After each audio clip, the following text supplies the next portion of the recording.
ওই যে আমি আপনি ওই আসমানের ভিতরে যে চাঁদ দেখতে পাই, তারকারাজি দেখতে পাই, এগুলো আমার আপনার গোলামের জন্য বানাইছে।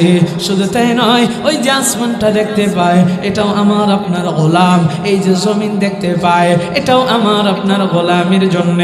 আল্লাহ সূরা নাবার ভিতরে আমাকে আপনাকে প্রশ্ন করে করে করে করে বলে, আলাম নাজআলিল আরদা মিহাদা ওয়াল জিবালা আওতাদা ওয়া খালাকনাকুম আজওয়াজা ওয়া জাআলনা নাওমাকুম সুবাতা ওয়া জাআলনাল লাইলা লিবাসা ওয়া জাআলনান নাহারা মা'আশা ওয়া বানাইনা ফাওকাকুম সাব'আন শিদাদা। আল্লাহু আকবার। আরে দুনিয়ার মানুষ রে, আমি সবগুলোর ব্যাখ্যা বিশ্লেষণ করব না। আমার আল্লাহ প্রথমেই জানাই, আলাম নাজআলিল আরদা মিহাদা, আমি কি তোমাদের জন্য এই জমিনটাকে বিছানা স্বরূপ বানাইনি? দুনিয়ার মানুষ রে, আল্লাহ আমার আপনার জন্য জমিনটারে বিছানা স্বরূপ বানাইছে, অবশ্যই বানাইছে। আল্লাহ আরেক আয়াতের ভিতরে জানায়, আল্লাযী জাআলা লাকুমুল আরদা ফিরাশা, আমি তোমাদের জন্য এই জমিনটাকে বিছানা স্বরূপ বানাইছি। আরে দুনিয়ার মানুষ রে, মুফাসসিরিনে কেরামগণ লিখেন, এই জমিনটাকে আল্লাহ পানির উপরে ভাসমান অবস্থায় রেখেছেন। জমিনের নিচে আছে পানি, যে পানি আমরা জমিন থেকে উঠাইয়া খাই, এই পানির মাধ্যমে আমার আপনার জীবনটা বাঁচে। আল্লাহ এই পানিটাকেও আমার আপনার খেদমতের জন্য বানাইছেন। এই পানির উপরে জমিনটাকে আল্লাহ ভাসমান অবস্থায় রেখেছেন। ও দুনিয়ার মানুষ রে, যখন জমিনটাকে পানির উপরে ভাসমান অবস্থায় রেখেছে, এই জমিনটা হেলতে ছিল আর দুলতে ছিল। নদীর ভিতরে পানির ঢেউয়ের তালে তালে নৌকা যেমন হেলতে থাকে আর দুলতে থাকে, ঠিক তেমনি ভাবে জমিনটাও হেলতে ছিল আর দুলতে ছিল। দুনিয়ার মানুষ, আমার আল্লাহ দেখলেন জমিনটা যদি এইভাবে হেলে আর দুলে, আমার বান্দাদের জমিনের ভিতরে থাকতে কষ্ট হবে। এই জন্য আল্লাহ বলে, ওয়াল জিবালা আওতাদা, আমি আল্লাহ এই জমিনটাকে স্থির করার জন্য জমিনের উপরে পাহাড় নামক নিয়ামতকে পেরেক স্বরূপ মেরে দিয়েছি। ওই পাহাড়কে আল্লাহ কি করেছেন? পেরেক স্বরূপ মেরে দিয়েছেন, জমিন এবার স্থির। আর আমরা কি করি? কেমন নাফরমান আমরা এই পাহাড় কাইটা কাইটা মাটি চুরি কইরা বিক্রি করে দিই। কথা কয় না? সত্যের সাক্ষ্য দেবেন ঠিক বইলা, এটাও যদি আল্লাহ পছন্দ কইরা নেই, এই সব আমল কবুল হবে না, যে কোনো একটার উসিলায় আল্লাহ মাফ করে দেবে। সুবহানাল্লাহ। সব আমল না, সব আমল কবুল হবে না, একটার উসিলায় আল্লাহ মাফ। আরে কুকুরকে বেশ্যা নারী কুকুরকে পানি খাওয়াইছে, সেই জন্য আল্লাহ তারে মাফ করে দিচ্ছে। সুবহানাল্লাহ কয় না রে? আলোচনা কি চলবে? তাহলে কথা কওয়া লাগবে।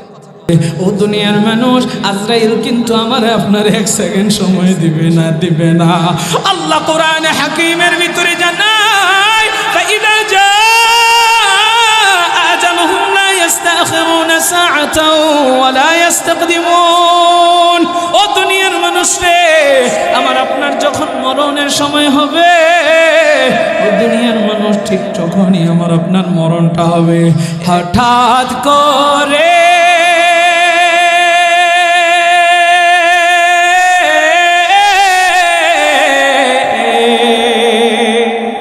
হঠাৎ করে শুনবি একদিন আমার মৃত্যুর খবর। কেঁদে কেঁদে আসবে সময় দিতে আমায় কবর, দিতে আমায় কবর। হঠাৎ করে শুনবে একদিন আমার মৃত্যুর খবর। কেঁদে কেঁদে আসবে সময় দিতে আমায় কবর, দিতে আমায় কবর। লাশটি আমার থাকবে পরে বাহারি রাঙিনায়, মুখের কাফন উঠায় সবাই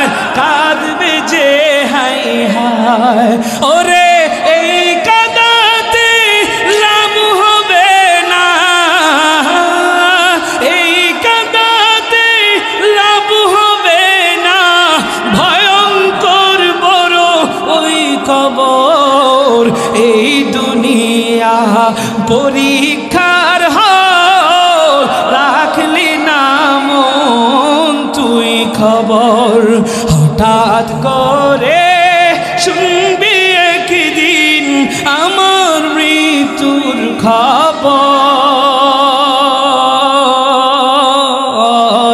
কেঁদে কেঁদে আসবে সবাই দিতে আমায় কবর, দিতে আমায় কবর। একটু জোরে কন্যা আল্লাহু আকবার, ইমানের পাওয়ার দিয়া কন্যা আল্লাহু আকবার। ও বাঞ্ছারাম পুরুষ, কিসের বিষয়? কয়দিনের জিন্দেগি বলেন? আল্লাহ তাআলা এই পৃথিবীতে যে এত মাখলুক বানাইছে, কিছু কথা বলবো যে কথাগুলো দিলের ভিতরে যেন আসর কাটে, সেই জন্য খুব মায়া ভরা কণ্ঠে মায়া দিয়ে আপনাদেরকে কথাগুলো আমি বলবো, যেন দিলটা একটু নরম হয়, বিবেকটা একটু খোলে। চিন্তা করবেন, বলেন আল্লাহ তাআলা বান্দাদের জন্য যে জান্নাত বানাইছে, এত আশা করে আমাকে আপনাকে আদর করে আল্লাহ বানাইছে, আর পুরস্কার হিসেবে আমার আপনার জন্য জান্নাতটারে আল্লাহ বানাইছে। কিন্তু জাহান্নামও তো আল্লাহ তাআলা বানাইছেন, সেটা কাফেরদের জন্য ছিল। এরপরে মুমিন মুসলমান কেউ কেউ জাহান্নামের আগুনে জ্বলবে। কেন জ্বলবে? গুনাহের কারণে, বদ আমলের কারণে। কিন্তু বলেন তো, আল্লাহ কি চায় কোনো বান্দারে জাহান্নামে ফালাইয়া দিতে? আপনাদের আওয়াজে কয় না আল্লাহ চায়, জোরে কোন চায়? আপনারা মুরব্বীরাই যারা আছেন, যদি ইমানের পাওয়ার দেন তাইলে কিছুক্ষণ আলোচনা সম্ভব হবে, অন্যথায় অল্প কিছুক্ষণ করে শেষ করে দেন। দেখেন আল্লাহ তাআলা বলেছেন, আপনারা সবাই জানেন, আমি শুধু এতটুকু আপনাদেরকে বুঝাবো যে এই পৃথিবীতে আল্লাহ কত মাখলুক বানাইছেন এটা আল্লাহ ভালো জানেন। আমরা জানি 18,000 মাখলুক বানাইছেন, কিন্তু এর চাইতে আরো বেশিও আল্লাহ বানাইতে পারেন। কারণ এত মাখলুক আমি আপনি দেখি, যে কিছুদিন পরে পরে দেখি যে প্রাণীকে আমরা জীবনে দেখি নাই। 70-80 বছরের মুরব্বী বয়স হয়ে গেছে, এরপরে এই প্রাণীটাকে দেখে নাই। এরকম অসংখ্য প্রাণী আছে। তা আল্লাহ ভালো জানেন কত মাখলুক বানাইছেন, কিন্তু তার ভিতরে সৃষ্টির শ্রেষ্ঠ মাখলুক হিসাবে ঘোষণা করেছেন এই মানুষকে। জোরে কোন সুবহানাল্লাহ।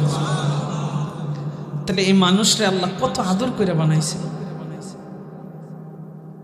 রে আব্বা জানো, যুবক ভাই, কেমনে আল্লাহরে ভুইলা আজকে আপনি ঘুরেন, নামাজের দিকে আসতে চান না, রোজাটা রাখতে চান না, ইবাদত বন্দেগিটা করতে চান না, অথচ আল্লাহ মানে আপনার কত আদর কইরা বানাইছে, আল্লাহ কত মায়া কইরা বানাইছে।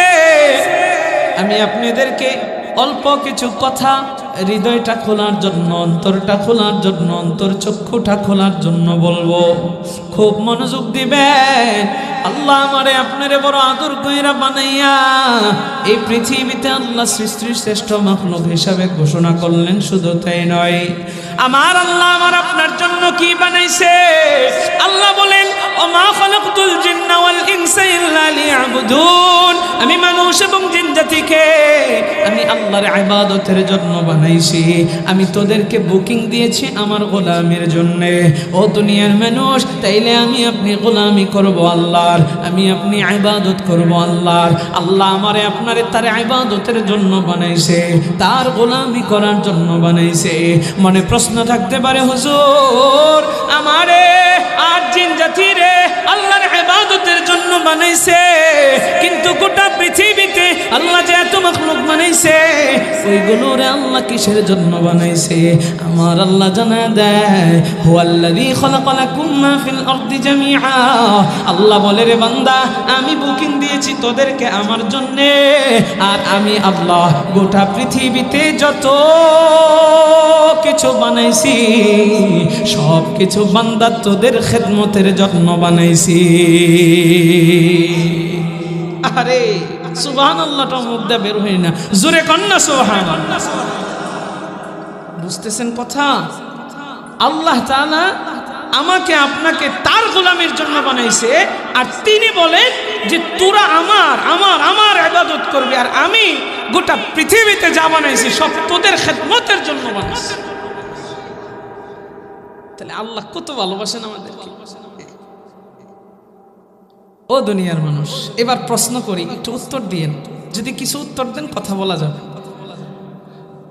বলেন তো, ওই যে সূর্যটা যে পূব আকাশে উদিত হয়, এই সূর্যটা খেদমত করে কার? জুরে কন, বুঝে কন। হ্যাঁ, এই তো বুঝতে দেখছেন। যদি উত্তর দেন তাহলে প্রশ্ন যদি ভুলও বলেন পরে আবার ঠিক হয়ে যাবে, শুধরায় যাবে, মাথার ভিতরে জাহানে ঢুকে যায়। আর যদি বসে থাকেন এই মজলিসগুলোতে কিছু কিছু সময় বুবা শয়তান আসে, আইসা কাদের ভিতরে বর করে না মুখ জবান বন্ধ করে রাখে, যাতে এই জবান দিয়ে আপনি কিছু না বলতে পারেন। অথচ জবান দিয়ে যদি আপনি আল্লাহর নাম উচ্চারণ করেন আল্লাহ খুশি হয়ে যাবে। শয়তান তো এমনিই বেজার, আপনি এটাতে বসছেন, আবার সুবহানাল্লাহ কইবেন, আলহামদুলিল্লাহ কইবেন, আল্লাহু আকবার কইবেন। শয়তানকে এগুলো চায়? এই কথা কন না, চায়? তাহলে চিল্লায় আল্লাহর ডাক দেন, আল্লাহু আকবার। আরে আমার আব্বা জানো, যুবক ভাই, আমার আল্লাহ সূর্যটাকে আমার আপনার খেদমতের জন্য বানাইছে। আল্লাহর খেদমতের জন্য সূর্যকে আল্লাহ বানায় নাই, আল্লাহর গোলামের জন্য আমারে আপনারে বানাইছে। আর আল্লাহ তাআলা আপনার আমার গোলামের জন্য সূর্যটাকে বানাইছে। ওই যে আমি আপনি ওই আসমানের ভিতরে যে চাঁদ দেখতে পাই, তারকারাজি দেখতে পাই, এগুলো আমার আপনার গোলামের জন্য বানাইছে। শুধু তাই নয়, ওই যে আসমানটা দেখতে পায় এটাও আমার আপনার গোলাম। এই যে জমিন দেখতে পায় এটাও আমার আপনার গোলামের জন্য। আল্লাহ সূরা নাবার ভিতরে আমাকে আপনাকে প্রশ্ন করে করে করে করে বলে, আলাম নাজআলিল আরদা মিহাদা ওয়াল জিবালা আওতাদা ওয়া খালাকনাকুম আজওয়াজা ওয়া জাআলনা নাওমাকুম সুবাতা ওয়া জাআলনা আল-লাইলা লিবাসা ওয়া জাআলনা আন-নাহারা মা'আশা ওয়া বানাইনা ফাওকাকুম সাব'আন শিদাদা। আল্লাহু আকবার। আরে দুনিয়ার মানুষ রে, আমি সবগুলোর ব্যাখ্যা বিশ্লেষণ করব না। আমার আল্লাহ প্রথমেই জানাই, আলাম নাজআলিল আরদা মিহাদা, আমি কি তোমাদের জন্য এই জমিনটাকে বিছানা স্বরূপ বানাইনি? দুনিয়ার মানুষ রে, আল্লাহ আমার আপনার জন্য জমিনটারে বিছানা স্বরূপ বানাইছে, অবশ্যই বানাইছে। আল্লাহ আরেক আয়াতের ভিতরে জানায়, আল্লাযী জাআলা লাকুমুল আরদা ফিরাশা, আমি তোমাদের জন্য এই জমিনটাকে বিছানা স্বরূপ বানাইছি। আরে দুনিয়ার মানুষ রে, মুফাসসিরিন কেরামগণ লিখেন, এই জমিনটাকে আল্লাহ পানির উপরে ভাসমান অবস্থায় রেখেছেন। জমিনের নিচে আছে পানি, যে পানি আমরা জমিন থেকে উঠাইয়া খাই, এই পানির মাধ্যমে আমার আপনার জীবনটা বাঁচে। আল্লাহ এই পানিটাকেও আমার আপনার খেদমতের জন্য বানাইছেন। এই পানির উপরে জমিনটাকে আল্লাহ ভাসমান অবস্থায় রেখেছেন। ও দুনিয়ার মানুষ রে, যখন জমিনটাকে পানির উপরে ভাসমান অবস্থায় রেখেছে, এই জমিনটা হেলতে ছিল আর দুলতে ছিল। নদীর ভিতরে পানির ঢেউয়ের তালে তালে নৌকা যেমন হেলতে থাকে আর দুলতে থাকে, ঠিক তেমনি ভাবে জমিনটাও হেলতে ছিল আর দুলতে ছিল। দুনিয়ার মানুষ, আমার আল্লাহ দেখলেন জমিনটা যদি এইভাবে হেলে আর দুলে, আমার বান্দাদের জমিনের ভিতরে থাকতে কষ্ট হবে। এই জন্য আল্লাহ বলে, ওয়াল জিবালা আওতাদা, আমি আল্লাহ এই জমিনটাকে স্থির করার জন্য জমিনের উপরে পাহাড় নামক নিয়ামতকে পেরেক স্বরূপ মেরে দিয়েছি। ওই পাহাড়কে আল্লাহ কি করেছেন? পেরেক স্বরূপ মেরে দিয়েছেন, জমিন এবার স্থির। আর আমরা কি করি? কেমন নাফরমান আমরা এই পাহাড় কাইটা কাইটা মাটি চুরি কইরা বিক্রি করে দিই। কথা কয় না? সত্যের সাক্ষ্য দিবেন ঠিক বইলা, এটাও যদি আল্লাহ পছন্দ কইরা নেই, এই সব আমল কবুল হবে না। যে কোনো একটার উসিলায় আল্লাহ মাফ করে দেবে। সুবহানাল্লাহ। সব আমল না, সব আমল কবুল হবে না, একটার উসিলায় আল্লাহ মাফ। আরে কুকুরকে বেশ্যা নারী কুকুরকে পানি খাওয়াইছে, সেই জন্য আল্লাহ তারে মাফ করে দিয়েছে। সুবহানাল্লাহ কয় না রে? আলোচনা কি চলবে? তাহলে কথা কওয়া লাগে। এই জন্য যুবক থাকলে একটু ভালো লাগে, অর্থাৎ যুবকরা আওয়াজ দেয়, মুরব্বীরা তো একটু এই অর্থাৎ এমনিতেই দুর্বল, আওয়াজ দিতে পারে না, তা আমাদেরও আর জজবা তখন তৈরি হয় না। এই জন্য আজকে যারা মুরব্বী আছেন সবাই যুবক হয়ে যান। কি কর? আর এমনি তো মুরব্বীরা যুবকই তো, আসলে মন তো বুড়া হয় না, কারণ 60-70 বয়স হয়ে গেছে, এর পরেও কিন্তু বিয়া করতে মন আছে। আপনারা আমাদের দাদার মতো নানার মতো, তো দাদা নানার সাথে নাতিরা একটু দুষ্টামি করে না, তো একটু মাঝে মাঝে দুষ্টামি করবো, রাগ করবে? তাহলে কি কর, মন তো বুড়া হয় না, বিয়ে তো করতেছে। আমার যে নানা আছে, আমার নানি মারা গেছে, 75 বছর বয়স আমার নানার, নানা আমার এক নাতি একটা বউ দেখ, আজকে 2 বছর ধরে বউ খুঁজতেছে। সম্মানিত হাজিরিন, তাহলে আজকে একটু যুবক হয়ে দেখায় দেন তো, এলাকার ফুলা মান্ডিরে দেখায় দেন, তোরা যে আমগরে ফাত্তা দিবার চাস না, কস যে আমরা বুড়া হয়ে গেছি, দেখে শক্তি সামর্থ্য কমে গেছে, আজকে দেখ একটু স্টেজটারে কাঁপায় দেন তো, এলাকাটারে কাঁপায় দেন। লিল্লাহি তাকবীর! আরে ওই তো না, আরো জোরে লিল্লাহি তাকবীর! দেখছেন কি সুন্দর আওয়াজ? কেডা কইছে আপনারা বুড়া? এভাবে আওয়াজ দিবেন ইনশাআল্লাহ। তাহলে কি বলছিলাম, এই যে পাহাড় নিয়ামত আল্লাহ তাআলা আমাদের জন্য দিয়েছেন জমিনকে স্থির করার জন্য, আর আমাদের এই বাঙালির কিছু সুর এই পাহাড়গুলারে কাইটা কাইটা চুরি করে বিক্রি করে দেয়। তো এই দেশের ভিতরে ঝামেলা আইতো না, ভূমিকম্প আইতো না, আইব কই? বুঝেন না? আল্লাহ আমাদের হেদায়েত দান করুক, জোরে কোন আমিন। আরে আমার আব্বা জানো, যুবক ভাই বিবেক জাগ্রত করেন, এরপরে আমল দিব। আল্লাহ তাআলা বলে ওয়াল জিবালা আওতাদা ওয়া খালাকনাকুম আজওয়াজা, আমি আল্লাহ তোমাদেরকে জোড়ায় জোড়ায় সৃষ্টি করেছি। আমার আল্লাহ তাআলা আমাকে আপনাকে কত মহব্বত করেন, ভালোবাসেন। আল্লাহ বলে এই পুরুষদের একা একা থাকতে কষ্ট হবে, এই জন্য আমার আল্লাহ তাআলা আমাকে আপনাকে জোড়ায় জোড়ায় বানাইয়া বলেন, রে আমি তোদের জন্য বউ নামক নিয়ামত দুনিয়াতে দান করেছি। এই জন্য যারা যুবক আছে বিয়া করে নাই, তাড়াতাড়ি বিয়া করো। আমাদের এই দেশের ভিতরে আজকে বিয়েকে কঠিন বানানো হয়েছে আর জিনাকে সহজ করা হয়েছে। দেখেন 18 বছরের নিচে যদি বিয়ে হয় তাহলে কয় বাল্য বিয়া, কিন্তু 18 বছরের নিচে যদি ফারকে বাদাম খায়, আকাম কুকাম করে ধরাও খায়, তাহলে বলে এটা লিভ টুগেদার, একজন আরেকজনের সাথে স্বেচ্ছা এগুলো করতেই পারে। নাউজুবিল্লাহ। এই দেশে গজব আসবে না তো কোথায় গজব আসবে? কোথায়? সম্মানিত হাজিরি, কিন্তু আমার প্রশ্ন হলো, একটা ফতোয়া আপনাদেরকে জানাই দিই, রাষ্ট্র যদি ইসলামের বিরুদ্ধে যায়, রাষ্ট্র যদি ইসলামের বিরুদ্ধে কোনো নিয়ম করে, কোনো আইন পাশ করে, তাহলে সেই আইন ইসলামের বিরুদ্ধে গেলে, কোরআন হাদিসের বিরুদ্ধে গেলে, শরীয়তের বিরুদ্ধে গেলে ওই আইন মানা কোনো মুসলমানের জন্য বৈধ নয়। এখন আমি মানবো না, ঠিক আছে, আমি আমল করতেছি, ঠিক আছে, আমার এলাকায় 18 বছরের নিচে আমার মেয়েকে, আচ্ছা আল্লাহ তো হায়াতই দিয়েছেন আমাদেরকে কম, বলে গড়াই কত আমাদের 60 থেকে 70, এক একজন নবী রাসূল এবং তার উম্মতদেরকে হায়াত দিয়েছেন, কাউকে 1000, 950, 800, 600, 650 এরকম করে হায়াত দিয়েছেন। আমার নবীরে দিয়েছেন 63, উম্মতি মুহাম্মদীর গড়াই হচ্ছে 60 থেকে 70। আমাদের হায়াত গড়াইও সবচাইতে কম, আমাদের হায়াত তো এমনিতেই কম। এই জন্য নবীজি বলেন বিয়ে করো আগে আগে, বিয়ে করো আগে আগে, বেশি বেশি সন্তান জন্ম দাও, যাতে আমি নবী কিয়ামতের ময়দানে আমার বিশাল উম্মতকে নিয়ে আমি গর্ব করতে পারি। জোরে কোন সুবহানাল্লাহ। আর আমাদের সমাজে এই নিয়ম করে দিয়েছে। আচ্ছা করছে নিয়ম করছে, ঠিক আছে, এখন কি করা যায়? আমাদের সমাজে অসংখ্য ইসলাম প্রিয় মানুষ আছে, অনেক দিনদার মানুষ আছে, 18 বছরের নিচে মেয়েদেরকে বিয়ে দিচ্ছে। কিন্তু বলেন তো দেখি, থানা কি আপনাদের এই এলাকার ভিতরে না একটু দূরে? কথা কয় না। আমি কি বুঝাইতে চাই বুঝবেন, থানা দূরে, আপনার ঘর এখানে, আপনি বিয়ে দিতেছেন, তাহলে পুলিশ থানার ভিতরে হঠাৎ করে কিভাবে জেনে যায়? জানায়া দেয়। কে জানায়?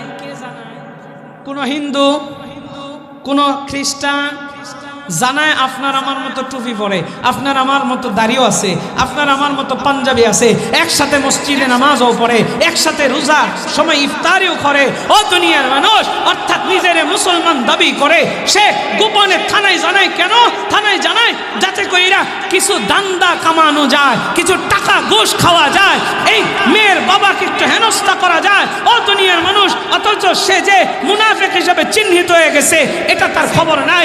এই সমস্ত মানুষরা মুসলমান নয়, মুসলমান নামের মুনাফিক। কথা কোন ঠিক কিনা? আর এই মুনাফিকরা বলেন আল মুনাফিকুনা আশাদ্দু খাত্তা মিনাল কাফিরিন, মুনাফিক হইছে কাফেরের চাইতেও ভয়ঙ্কর। চিল্লা এখন নাউযুবিল্লাহ। এটা আমার কথা না নবীর কথা?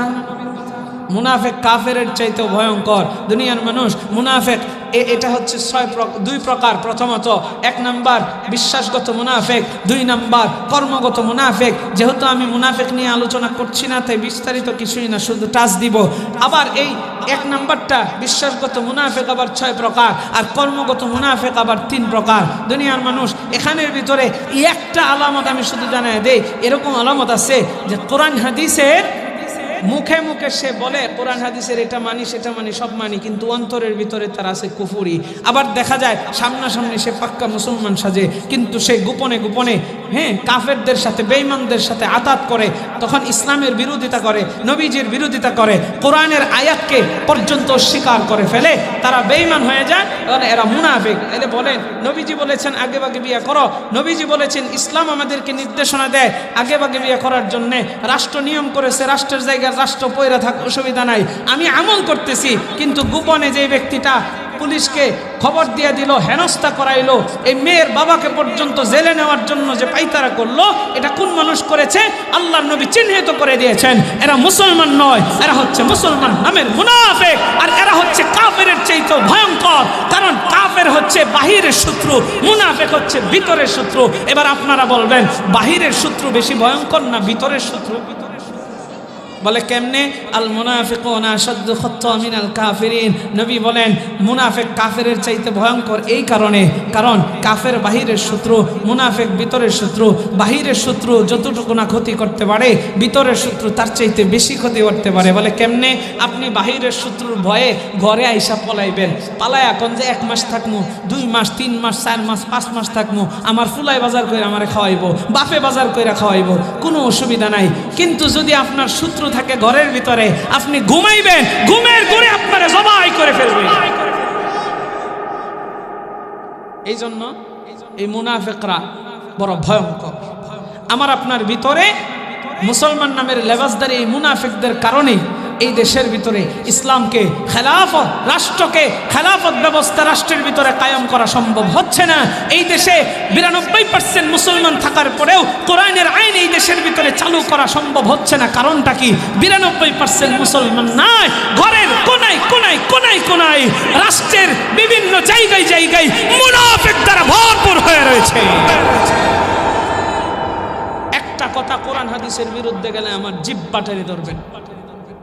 সম্মানিত হাজির, আবার যদি হক কথা না হয়ে কোনো উস্কানিমূলক কথা হয়, কোনো ব্যক্তি বা কোনো দলের বিরুদ্ধে যায়, সেটাও আমাকে বলবেন যে এটা দলের বিরুদ্ধে বলছে।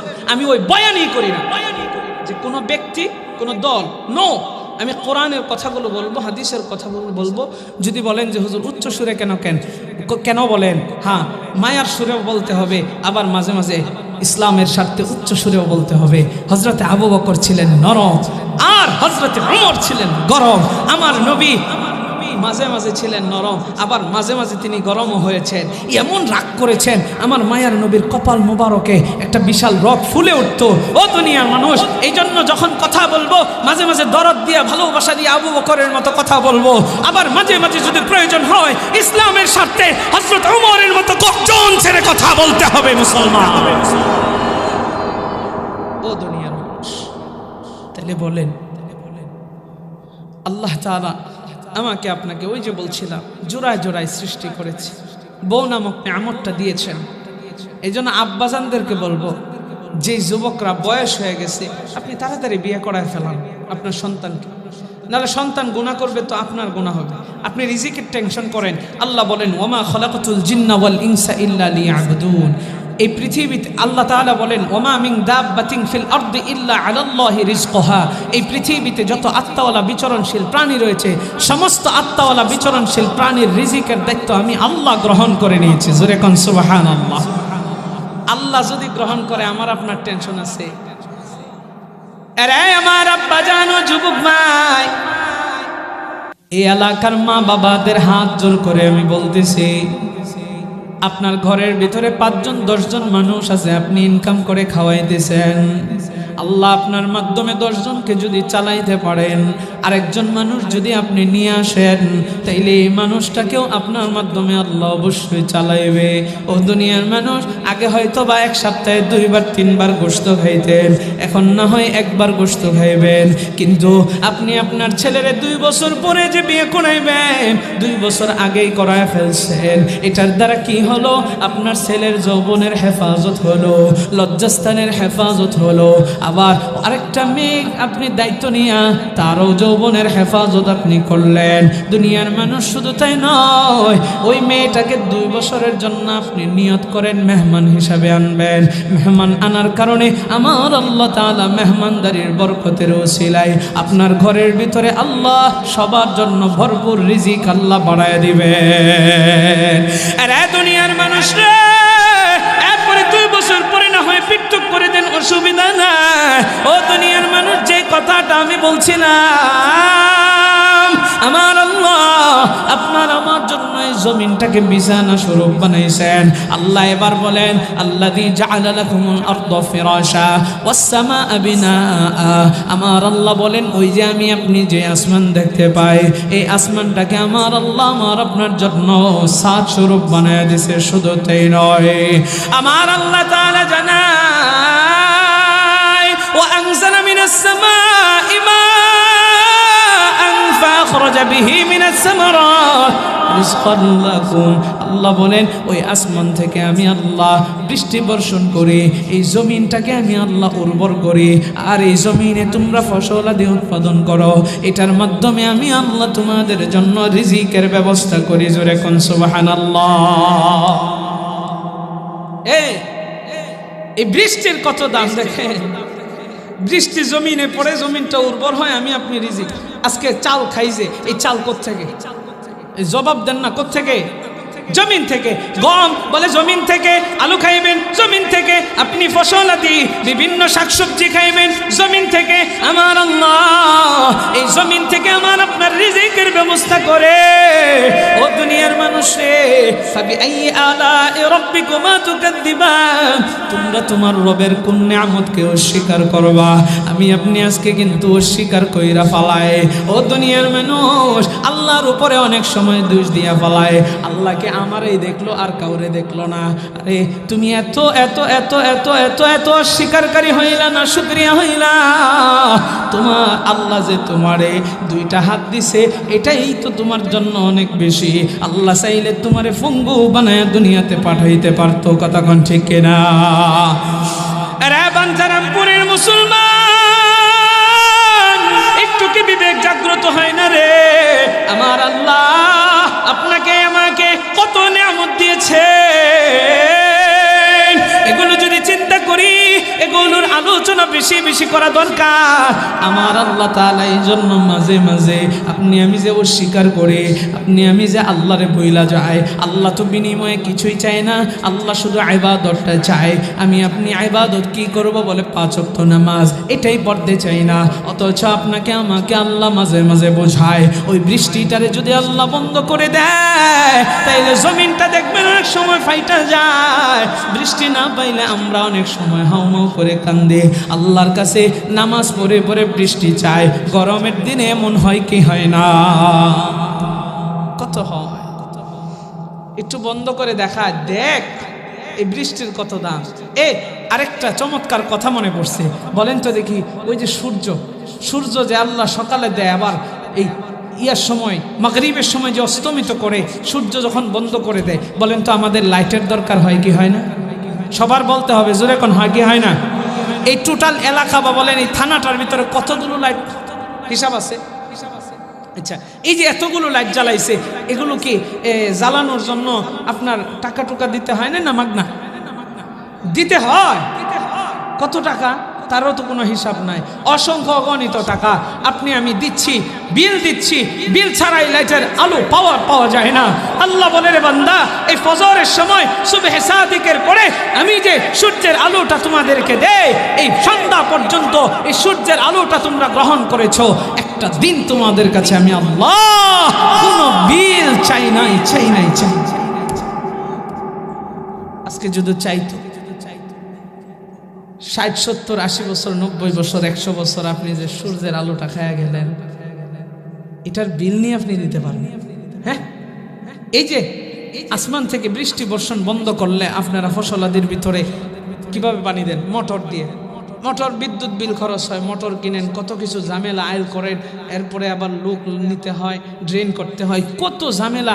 এই যে পানি যে আপনারা দিচ্ছেন, আবার সিরিয়াল ধরা লাগে, অনেকে পানি ফানা ইতালুয়া লাগে, মারামারি কুবাকুবি, শেষ একটা তছনছ লেগে যায় অনেক সময়। এত কিছু যে আপনি করলেন, বিলও দিলেন, কিন্তু আল্লাহর বৃষ্টির কোনো বিল আল্লাহ চাইছে? হে, এই যে বাতাস অক্সিজেন যেটা বন্ধ হয়ে গেলে মানুষ মরে যায়। একটু বিবেক দিয়ে চিন্তা করেন না, আজকে একটু ধাক্কা লাগান না। আরে পাঞ্চারামপুরের মুসলমান, একজন বড় লোক, কোটিপতি, যার টাকা পয়সার অভাব নাই, এমন একজন কোটিপতি বাবা, হঠাৎ করে একদিন তার অক্সিজেন বন্ধ হয়ে গেছে, অর্থাৎ শ্বাস প্রশ্বাসে তার শ্বাস নিতে কষ্ট হইতেছে। এই বাবাকে নিয়ে তার সন্তান গেছে ডাক্তারের কাছে। বাবাকে নিয়ে যাওয়ার পর 3 দিন আইসিইউর ভিতরে তাকে অক্সিজেন দেওয়া হয়েছে। 3 দিন পরে ডাক্তার তাকে রিলিজ দিয়ে দিবে। ও দুনিয়ার মানুষ রে, ডাক্তার বিল সুন্দর করে বানাইয়া তার সন্তানের হাতের ভিতরে দিয়েছে। ও আব্বা জান, ও যুবক ভাই, এবার সন্তান বাবাকে রিলিজ নেওয়ার জন্য বাবাকে আইসা বলতেছে, বাবা তোমাকে রিলিজ দেওয়া হয়েছে, চলো চলো আমরা চলে যাই। তার বাবা ডাক দেয়া কয়, রে সন্তান, তোমাকে ডাক্তারে অবশ্যই একটা বিলের কাগজ দিয়েছে, এই বিলের কাগজটা আমি একটু দেখতে চাই। বাবা দেখতে চেয়েছে, সন্তান বাবাকে দিয়েছে। দুনিয়ার মানুষ বিলের কাগজের ভিতরে তার বাবা তাকাইয়া চোখের পানিগুলো ঝরাইয়া কান্দে,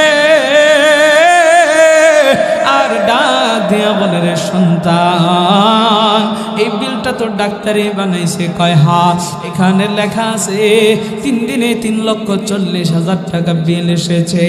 আরে দুনিয়ার মানুষ, এদিক দিয়ে তার বাবার চোখের পানিগুলো ঝরাইয়া কান্দে, কিন্তু সন্তান বাবাকে ডাক দিয়ে বলে, বাবা তোমার তো টাকা পয়সার অভাব নাই, এই বিলের টাকার কথা বইলা তুমি কেন কান্না করতেছো? বাবা ডাক দিয়ে কয়, রে সন্তান, আমি টাকার জন্য কান্দি না রে,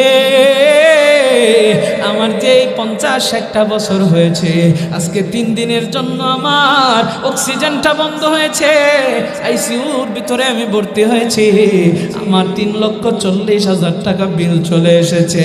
ও সন্তান রে, আমি যে 60-70 বছর আমার মালিকের দেওয়া অক্সিজেন নিয়েছি, আমার মালিক একটা বার আমার কাছে বিল দাবি করে নাই। ও দুনিয়ার মানুষ রে, আল্লাহ এত নিয়ামত দিয়েছেন, আপনি ভেবেছেন এই নিয়ামতের মনে হয় আল্লাহ হিসাব নিবে না? ও দুনিয়ার মানুষ রে, প্রত্যেকটা নিয়ামতের হিসাব আল্লাহ নিবে। এরা আমার আব্বা জান, আপনাকে আমাকে আল্লাহ কত মাছ খাওয়ায়, এই মাছের প্রাণগুলো আমার আপনার জন্য জায়েজ করেছেন, হালাল করেছেন। আপনার আমার জন্য আল্লাহ কত গরু ছাগল হালাল করেছেন। আমি আপনি এত প্রাণী খাই, আপনি কি মনে করেছেন আপনারও একটা জান, তাদেরও একটা জান, তাদেরকে জবাই করেন। আমার আপনার জন্য আল্লাহ তাদেরকে হালাল করেছেন, জবাই করে খায়। আপনি কি মনে করেছেন এটা আল্লাহ ধরবে না? আমার মায়ার নবী, দয়ার নবী, রহমতের নবী একদিন ক্ষুধার্তারও নাই, ঘরের ভিতরে আর টিকতে পারতেছে না, নবী আমার রাস্তার ভিতরে বের হয়ে আসছে। ও দুনিয়ার মানুষ, নবীর চিন্তা হলো, রাস্তার ভিতরে যাওয়ার পর কেউ যদি আমার সামনে পড়ে যায়, আর যদি আমাকে মেহমান হিসাবে তার ঘরের ভিতরে নিয়ে যায়, তাইলে আমি তো একটু খাবারটা খাইতে পারবো। আরে আমার আব্বা জান, নবী আমার ক্ষুধার্ত, এটা শুনে না আপনাদের মনে প্রশ্ন থাকতে পারে, হুজুর নবী কি গরিব ছিল? না, আমার মায়ার নবী, দয়ার নবী আর সাহাবীদের অভ্যাস ছিল ঘরের ভিতরে খাবার জমায়া রাখতো না, গরিব অসহায় দুঃখীদেরকে দান করে দিত, অথবা কোনো মেহমান আসলে ঘরের ভিতরে যা থাকতো তা দিয়া মেহমানদারি করায় ফেলতো। জোরে কন্যা সুবহানাল্লাহ। আরে আমার বিমারিয়ার মুসলমান, আমার মায়ার নবী, নবী রহমতের নবী রাস্তার ভিতরে গেছে, নবী আমার যা দেখতে পায় হযরত আবু বকর রাস্তার ভিতরে হাঁটতেছে। আমার মায়ের নবীকে দেখা আবু বকর সালাম দিছে, আসসালামু আলাইকা ইয়া রাসূলুল্লাহ। ও দুনিয়ার মানুষ, নবী সালামের জবাব নিয়ে জিজ্ঞাসা করে, আবু বকর এই রাতের বেলায় তুমি রাস্তার ভিতরে কি করো? আবু বকর ডাক দেয়া কয়, নবী আমার পেটের ভিতরে ক্ষুধা, আমি ঘরের ভিতরে ক্ষুধার যন্ত্রণা সহ্য করতে পারতেছি না, এই জন্য আমি একটু বেরিয়ে আসছি। ও নবী আমার চিন্তা হলো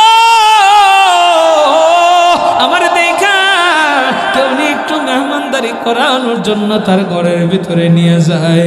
ও দুনিয়ার মানুষ রে, নবী আমার আবু বকরকে ডাক দেয়া বলে, রে আবু বকর আমার ঘরেও তো খাবার নাই, যদি থাকতো আমি নবী তোমারে আজকে আমি মেহমানদারি করাইতাম।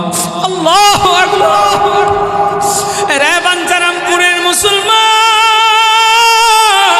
আমার মায়ের নবী আবু বকরের হাতটা ধইরা রাস্তা দিয়ে হাঁটে, দেখে হযরতে আমিরুল মুমিনিন খলিফাতুল মুসলিমিন উমর ইবনুল খাত্তাব রাদিয়াল্লাহু আনহু তিনি হাইটা হাইটা আসে। ও দুনিয়ার মানুষ রে, আমার মায়ার নবী, দয়ার নবী, রহমতের নবী আমিরুল মুমিনিন খলিফাতুল মুসলিমিনকে যখন দেখছে সেও দেখা বলাইছে, নবীকে সালাম দেয়, আসসালামু আলাইকা ইয়া রাসূলুল্লাহ ইয়া আবু বকর। ও দুনিয়ার মানুষ, আমার মায়ার নবীকে সালাম দিয়েছেন, নবী সালামের জবাব নিলেন, আবু বকরও নিলেন। নবী আমার ওমরকে প্রশ্ন করে, ওমর তুমি এই রাতের বেলায় রাস্তার ভিতরে কি করো? ওমরও ডাক দিয়ে কি কথা কয়, ও নবী আমার ঘরের ভিতরে খাবার না, ক্ষুধার যন্ত্রণা সইতে পারছি না, এই জন্য ঘর থেকে আমি বের হয়ে এসেছি গো নবী। ও দুনিয়ার মানুষ রে, আমার মায়ের নবী হযরত ওমরের হাতটাও ধরলেন, ধইরা আমার মায়ের নবী দুই সাহাবীরে নিয়া, এক সাহাবী আগে দাওয়াত দিয়েছিল তার ঘরের সামনে গেলেন, দরওয়াজার ভিতরে টক টক টক টক আওয়াজ করলেন, সাহাবী দরজাটার সাথে সাথে খুইলা নবী আর আবু বকর ওমরকে দেখা সালাম দিলেন, আসসালামু আলাইকা ইয়া রাসূলুল্লাহ ইয়া আবু বকর ওমর। এরপরে আহলান সাহলান মারহাবান তাইয়িবান মুবারাকান ইয়া মুহাম্মাদুর রাসূলুল্লাহ সাল্লাল্লাহু আলাইহি ওয়াসাল্লাম ওয়া ইয়া আবু বকর ওমর, তাদেরকে আহলান সাহলান জানাইয়া ঘরের ভিতরে নিয়ে মেহমান খানার ভিতরে বসায় দিলেন।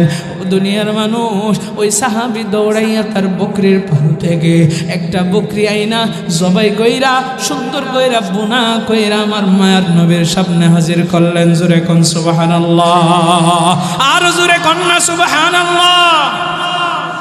এ বাঞ্চারামপুরের মুসলমান, আমার মায়ের নবী তার নবী বিসমিল্লাহ বইলা ওই বকরির গোশতটা আহার শুরু করলেন, আর হযরত ওমর আবু বকরও শুরু করলেন। নবী ওই সাহাবীকে বললেন তুমিও শুরু করো, তিনিও শুরু করলেন। ঘরওয়ালাদের জন্য নবী অবশিষ্ট রেখে দিলেন। আমার মায়ের নবী খাবারটা রেখাইয়া আল্লাহর হামদু সানা পাঠ করিয়া শুকরিয়া আদায় করিয়া এবার চোখের পানিগুলো ঝরাইয়া ঝরাইয়া নবী আমার কান্দে, নবী চোখের পানিগুলো ঝরাইয়া কান্দে। আবু বকর ডাক দিয়ে কই গো নবী, আপনি ক্ষুধার্ত মানুষ ছিলেন, খাবার পাইলে খাবার খাইয়া এখন আপনি কান্দেন কেন, কান্দেন কেন? আল্লাহর হাবিব বলেন, সুম্মা লাতুসআলুন্না ইয়াওমাইযিন আনিন নাঈম।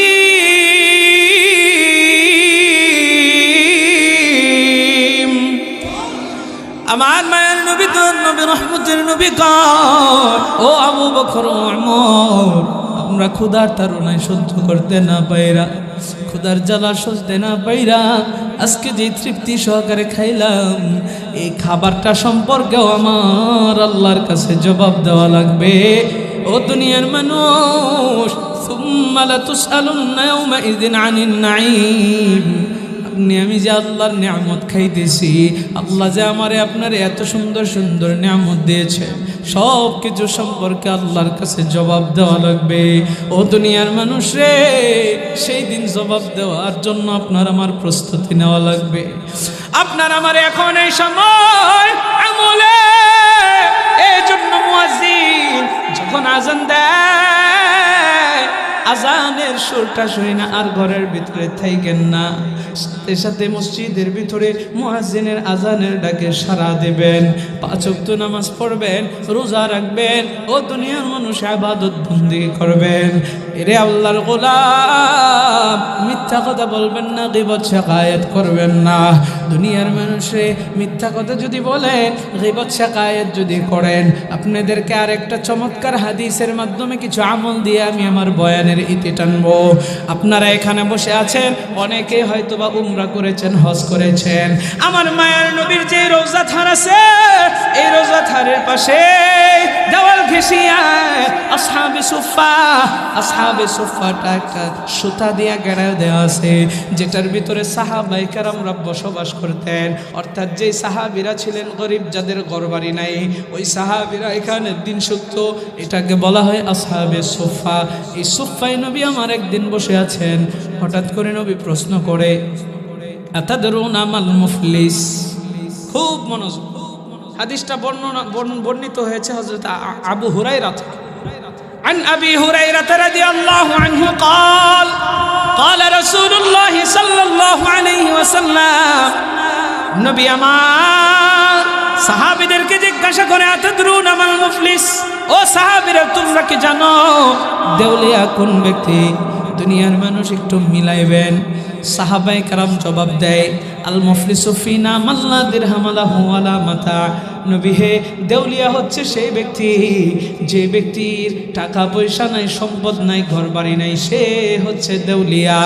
আমরাও তো সমাজের দেউলিয়া তাদেরকেই বলি, যাদের ঘর বাড়ি নদী ভেঙ্গে নিয়ে গেছে, আর জমি জমা নাই, বস্তির ভিতরে আইসা এখন থাকে, এরকম লোকদেরকেই তো আমরা দেউলিয়া বলি। সাহাবায়ে কেরাম জবাব দেয়, আল মুফলিসু ফিনা মান লা দিরহাম লাহু ওয়ালা মাতা। নবী হে,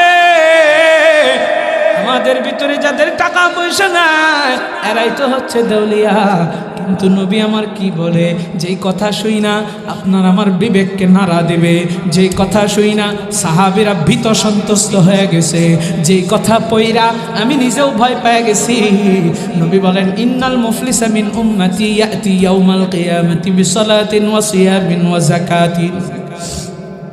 আমার মায়ার নবী জানাই, আমার উম্মতের দেউলিয়া হলো সেই ব্যক্তি, যেই ব্যক্তি কিয়ামতের ময়দানে কঠিন সেই হাসরের দিনে আল্লাহর সামনে অনেক নামাজ নিয়ে আসবে, অনেক রোজা নিয়ে আসবে, অনেক যাকাত নিয়ে আসবে। নবী বলেন, আমার উম্মতের দেউলিয়া হলো সেই ব্যক্তি। জোরে কর নাউজুবিল্লাহ। আপনারা বলেন, আমরা নামাজ পড়ি কি পড়ি না? রোজা রাখি কি রাখি না? যাকাত দেই কি দেই না? নবী কয়, আমার উম্মতের দেউলিয়া হলো সেই ব্যক্তি যে অনেক নামাজ নিয়ে আল্লাহর সামনে দাঁড়াবে, রোজা নিয়ে দাঁড়াবে, যাকাত নিয়ে দাঁড়াবে, সে দেউলিয়া।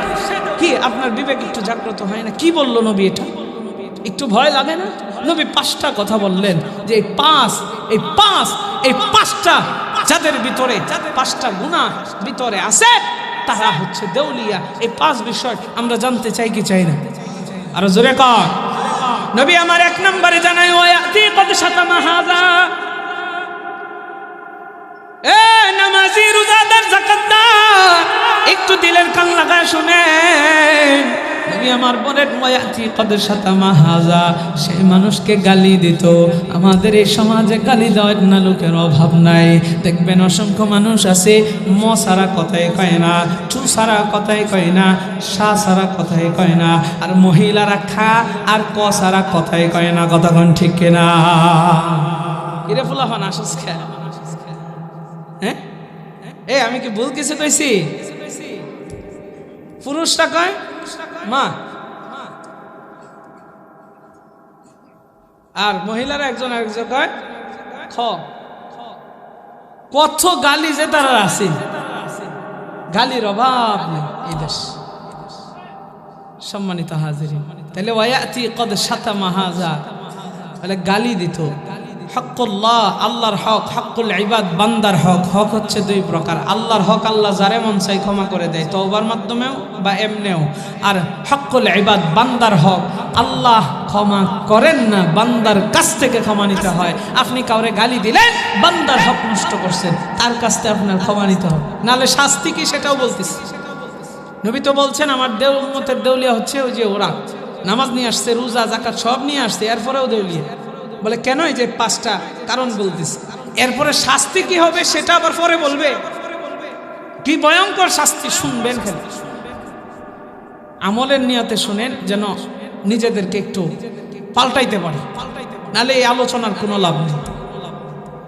ওই আছে কত শাতামা হাজা, গালি দিত। তাহলে আমাদের সমাজে গালি দেওয়ার না লোক আছে না নাই? গালি দিবে না? যাদেরকে দিয়েছেন কি করবেন? কথা কয় না, ক্ষমা। নালে পরে বলতেছি হাদিসের শেষাংশে শাস্তির কথা বলা। আরে আমার আম্মা জান, পদ্মার অন্তরাল থেকে আপনারা শুনতেছেন, একটু রাগ উঠলে এক মহিলা আরেক মহিলারে এমন গালি দেয়, এমন বিশ্রী বিশ্রী গালি দেয়। না মা, আপনারা গালি গালাজ করিয়েন না। আব্বাজানদেরকে বলবো, যুবকদেরকে বলবো, বন্ধুরে বন্ধুরে গালি দেশ, একজন আরেকজনরে দেখতে পারোস না গালি দেশ। আব্বাজানদেরকে বলবো ঝগড়া লাইগা হিংসা কইরা গালাগালি করেন, আর করিয়েন না। এবার আসেন 2 নাম্বার, আমার মায়ের নবী জানায় ওয়াকাযাফা হাযা, মানুষের গীবত শাকায়াত করত, মানুষকে শরম দিত, লজ্জা দিত। গীবত শাকায়াত করা, আরেকজনের হক নষ্ট করা, বান্দার হক নষ্ট করা। আমাদের সমাজে গীবত শাকায়াত করে এরকম লোক আছে না? না, আপনাদের আওয়াজে মনে হয় আছে, কিন্তু খুব কম। কম কম না বেশি? হাই হাই, গীবতের তো আরেকটা শাস্তি আছে, মরা ভাইয়ের গোশত খাওয়ার ব্যাপারে। আর এদিক দিয়ে আমি আরেকটা কি বললাম, বান্দার হক নষ্ট করার গীবত করা। আপনি একজনের নামে গীবত করলেন, তাকে আপনি লজ্জা দিলেন, সমাজে মানুষের চোখে তাকে আপনি ছোট বানাইলেন গীবত করে, আপনি এটা তার হক নষ্ট করেছেন। আপনি গীবত করবেন কেন? সরাসরি তাকে আপনি ভুল ধরায় দেন, এই তুমি এটা করছো কেন, সরাসরি বলেন। তার ও গুছরে বলতেছেন, তার মানে গীবত আপনি করলেন, আপনি গুনাহগার হলেন, তার হক নষ্ট করেছেন, আরেকজনের কাছে তার বেইজ্জতি করছেন। আল্লাহ আপনার সেই দেয় নাই, তো সেই অনুমতি তো আল্লাহ দেয় নাই। সম্মানিত হাজির, গীবতের কিছু প্রকার ভেদ আছে। আমরা অনেক সময় আলেমদের দিকে তীর উঠাই যে হুজুরাই বালা না, একজন আর একজনের দেখতারে না, একজন আর একজনের গীবত করে, এরকম বলে কি বলে না? এটা একটু প্রকারটা কিছুটা বলে দিই। যেই গীবত মানুষকে লজ্জা দেওয়ার জন্য, মানুষকে ছোট বানানোর জন্য বলা হয়। ধরেন আমি একটা দোষ করছি বা করি নাই, সেটার উদাহরণ পরে দিচ্ছি। ধরেন আমি একটা দোষ করছি, এখন আপনি যায় আরেকজনকে বলতেছেন, জানোস রে অমুকে তো এই আকামটা করছে। আপনি তার কাছে আমার কি করছেন? ছোট বানাইছেন, এটা গীবত করছেন, আপনি আমার হক নষ্ট করছেন। আরেকজনের কাছে কইছেন, সে আবার আরেকজনের কাছে কইছে। এইভাবে যত গীবতগুলো ছড়ায় ছিটে গেছে, প্রত্যেকেই গুনাহগার হয়েছে। শাস্তি কি পরে বলতেছি। সম্মানিত হাজির, এই গীবত করা যাবে না। মরা ভাইয়ের গোশত খাইতে কি আপনি পছন্দ করেন? আল্লাহ কোরআনে নিষেধ করেছেন। আপনি আমি মরা ভাইয়ের গোশত যেমন পছন্দ করি না, গীবতও করব না। এবার আসেন, ইসলামের কোন সম্পর্ক, কোন মাসাইলের সম্পর্ক, আকীদাগত বিষয় যদি কোনো সম্পর্ক থাকে গীবতের সাথে, সেই গীবত জায়েজ। যেমন আমি একটা ভুল ভাল মাসলা দিছি, ফতোয়া দেওয়ার পর আমাদের সমাজে বিজ্ঞ অনেক উলামায়ে কেরাম আছেন, ইখতিলাফও আছে, মাসালার ভিতরে ইখতিলাফ থাকবে। আপনারা শুধুমাত্র দেখেন কি এক হুজুরকে একটা কয়, আরেক হুজুর আরেকটা কয়, এটা দিয়া আপনারা হুজুরদেরকে একটা পচায় দেওয়ার চেষ্টা করেন। কিন্তু প্রত্যেকটা বিষয়ে ইখতিলাফ আছে, খালি মরণ ব্যতীত। আপনার আমার যে মউত হবে এটার মধ্যে ইখতিলাফ নাই, আর সব দুনিয়ার সব বিষয়ে ইখতিলাফ আছে। একজন একটা বাড়ি করব, এই বাড়িটা কেমন হইব, বউ কয় একটা, জামাই কয় আরেকটা, ফুলাফান থাকলে হারা কয় না এই ডিজাইনে করবো। ইখতিলাফ আছে না নাই? কথা কয় না, জোরে কন। ইঞ্জিনিয়ার ইখতিলাফ আছে, ডাক্তারদের ইখতিলাফ আছে। একজনের কাছে গেছেন প্রেসক্রিপশন লেখছে একভাবে, আরেকজনের কাছে গেছেন হ্যাঁ ওষুধ দিছে আরেকটা। এখন আপনি কি কন দূর ডাক্তারই ভালো না, এক একজন এক একটা লেহে প্রেসক্রিপশন সিরা দেন হালায়, এরকম করেন? কথা কয় না করে? তাহলে আপনার সন্তানদের ভিতরে ইখতিলাফ বাড়ি লইয়া, ডাক্তারদের ভিতরে ইখতিলাফ ওষুধ লইয়া, আপনি যেমন বাড়ি করাও বাদ দেন না, ইখতিলাফ ডাক্তারদের প্রেসক্রিপশনও বাদ দেন না, ওষুধও হালায় দেন না। আপনার ইঞ্জিনিয়ার দেখবেন যে কেউ দেয় 8টা রড, আরেকজনে দিছে 10টা রড, আপনি যেরকম কন্যা ধুরু একজনে 8টা দিছে আরেকটা কেন লেগে 10টা দিল, সুতরাং আমি রডই লাগাবো না, রডের বদলে আমি বাঁশ দিমু, এরকম কি করেন? আমাদের বাংলাদেশে এটা করে আর কি, রাস্তার ভিতরে রডের বদলে বাঁশ দেয়। কথা কয় না? এটা চুরি করে, চুরি কত বড় সুর। তো যাই হোক, ওদিকে গেলে আর অনেক সময় চলে যাবে। আমি যেটা বলছিলাম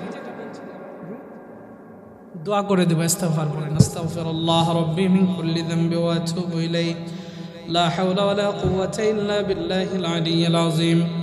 اللهم صل على سيدنا ونبينا وشفيعنا وحبيبنا ومولانا محمد صلى الله عليه وعلى آله وأصحابه وبارك وسلم। আমার আলোচনা আরো মন ভরে শুনতে চাইলে ইউটিউব আছে, মুফতি কিফায়াতুল্লাহ কাশফি লিখবেন বাংলায়, অসংখ্য অগণিত আলোচনা পাবেন। সম্মানিত হাজিরিন, যে কথাগুলো বলছি সম্পূর্ণ কথা শেষ করতে পারি নাই, যতটুকু বলছি আল্লাহ আমল করার তৌফিক দান করুক, আমিন।